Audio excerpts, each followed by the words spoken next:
Hyderabad real ఎస్టేట్లో అద్భుతం. రాయదుర్గంలో 237 కోట్లు ఎకరం. 10 ఇయర్స్లో 10 times growth in real estate at the same place Rayadurgam. 2015లో 29 crores ఎకరం అన్నప్పుడు ఇక వెరిగేది లేదులే, ఇన్వెస్ట్మెంట్ చేసి waste, real estate hype create చేయడానికి గవర్నమెంట్ కొత్తగా ఒక గేమ్ ఆడుతుందని చెప్పి చాలా మంది గాసిప్ అనుకున్నాం. బట్ కట్ చేస్తే 2018-20లో సేమ్ రాయదుర్గంలో 47 crores per acre.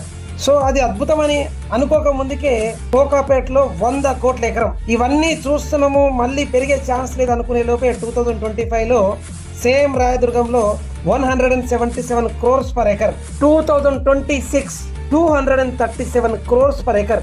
గడిచే కొద్దీ భూమి విలువ పెరుగుతుందని చెప్పుకోవడానికి ఈ సంఘటనే గొప్ప ఉదాహరణ. నెక్స్ట్ 10 ఇయర్స్లో మరి ఇదే 277 crores 10 times కాకపోయినా అట్లీస్ట్ 5 times అయినా 1000 crores per acre హైదరాబాద్లో కాబోతుంది.